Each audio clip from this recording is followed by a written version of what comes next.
Greetings, wanderer, and welcome to the port of Piraeus.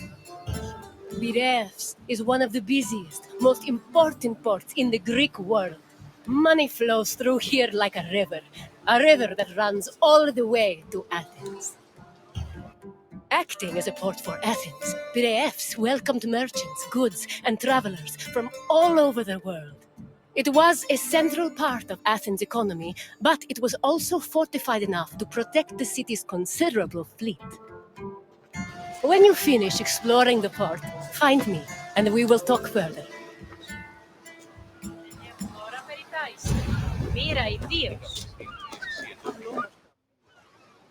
Piraeus, a peninsula southwest of Athens, became the city's main port after the politician Themistocles encouraged the development of its natural harbours.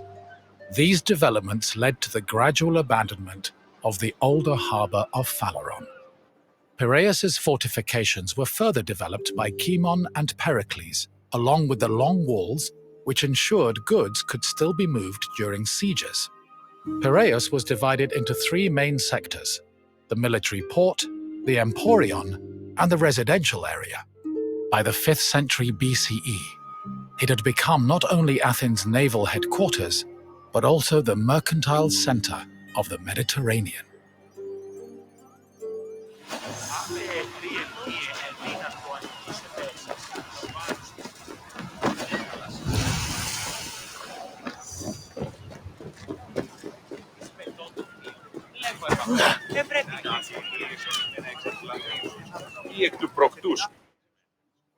Piraeus' development during the 5th century BCE attracted a large population.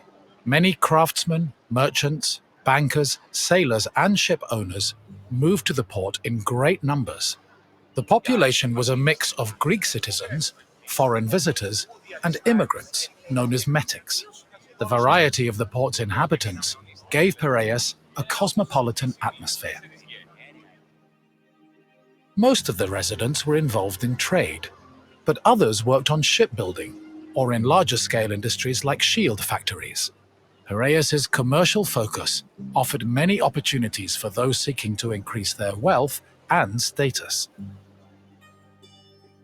One such rags-to-riches tale is that of Passion, a slave who eventually became a citizen and earned a fortune thanks to his bank and his shield factory.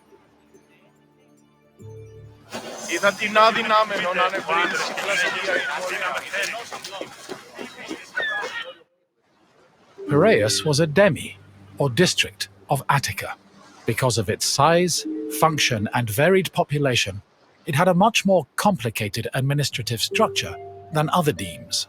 Above all, Piraeus was closely monitored and controlled by the Athenian assembly due to its importance to the city. Within the port, there were two separate categories of trade: international trade, which took place in the Emporion, and retail trade, which was managed by Kapaloi in Piraeus's agora.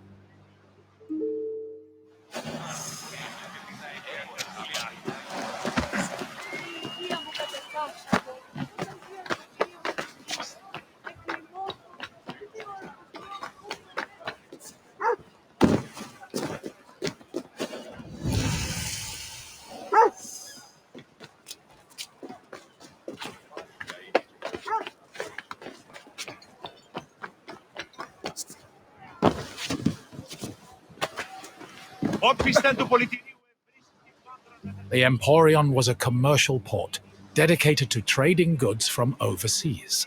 All international transactions were required to be made within its limits and needed to be exclusively wholesale. Elected magistrates managed all business and laws in the port. Meanwhile, port authorities known as epimeletes oversaw trade and took care of the regulation of prices. This was an especially crucial duty, as the amount of supplies and goods could fluctuate wildly based on factors like bad harvests or lost cargo. Common products sold in the Emporion included vegetables, fruits, fish, leather, timber, marble, metal, weapons, and ceramics. According to Hermippos, Athens was also wealthy enough to afford the finest goods from all over the world, including figs from Rhodes, almonds from Thasos, oil from Samos, and wine from Chios.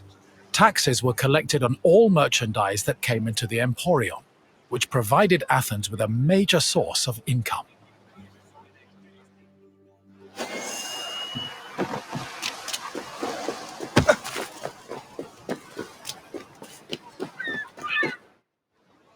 After arriving in the Emporion, merchants set up samples of their goods in a display area called the Deigma. This was where citizens and foreigners gathered to officially make their deals, and almost all merchandise that came into the Emporion was traded within the area. The Deigma was under constant supervision by magistrates, who negotiated price control with the importers. They would occasionally give special privileges to those who agreed to sell at lower prices. These privileges ranged from tax exemptions to specially reserved seating in the theatre.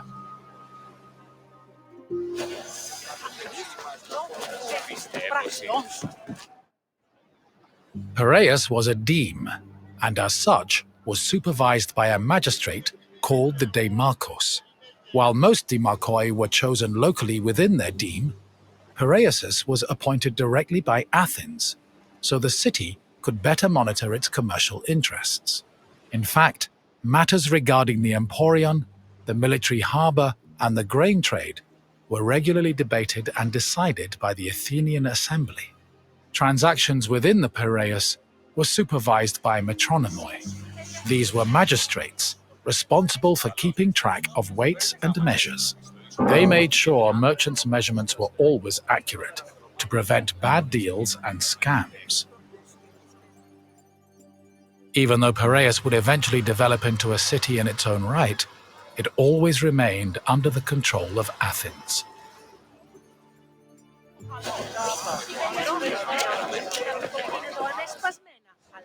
A commercial tax of 2%, or a pentecost, was placed on all cargo entering and leaving Piraeus. The tax was collected by a group of 5 people called pentekostologoi. According to Andocides, this position could be bought for the hefty sum of 30 talents, or 180,000 drachmae. However, most of these officials made a profit of up to 6 talents, making the job very lucrative. While merchants were responsible for setting the value of their goods, pentekostologoi had the power to challenge the value if they saw fit. Furthermore, merchants were required to register with these officials before they could transport, display, and sell their goods. Overall, this system provided Piraeus, and by extension Athens, with a tremendous amount of money.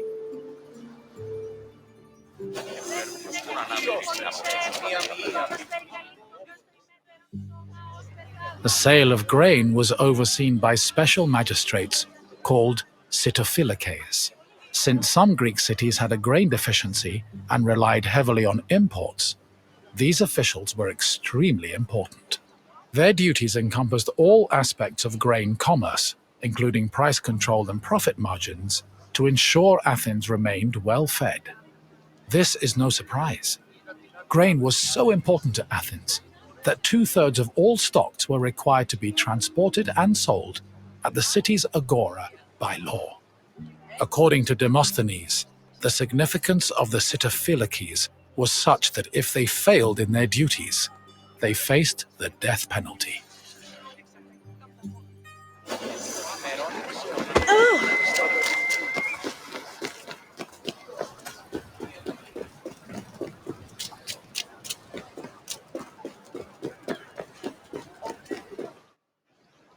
The Emporion operated on a foundation of credit and loans. Overseas commerce was handled by 2 types of tradespeople. Emporoi transported cargo in borrowed ships, while naukleroi were ship owners who moved goods on their own vessels. Elsewhere in the Emporion were bankers and accountants who arranged loans and kept track of incoming and outgoing ships. Emporoi and naukleroi financed their maritime voyages with these loans, which often had a high interest rate due to the dangers of sea travel. Emperor used the loans to pay for both the cargo and the right to a ship, while Naucleroi only had to pay for their crew. Loans and interest were repaid upon a ship's return to port. However, in the event of a catastrophe such as a shipwreck, the merchant and ship owner were released from their obligations, and the losses were transferred to the lender.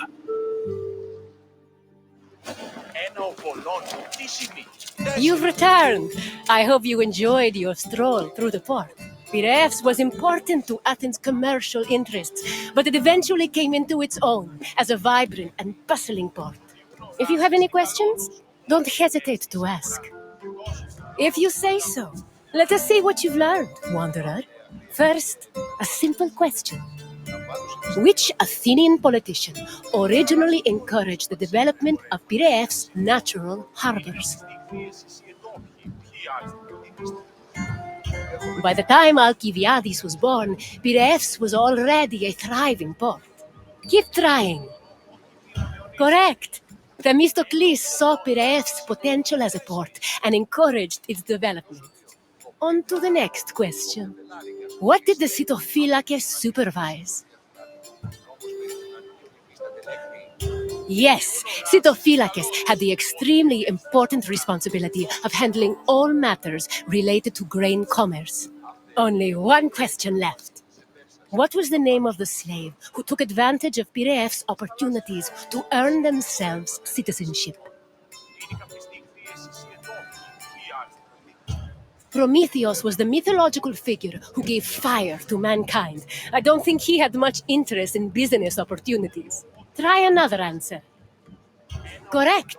Passion managed to earn a fortune and achieve citizenship thanks to both his bank and a successful shield business. Your knowledge of Piraeus is impressive. Well done, wanderer. As you wish. Thank you for visiting.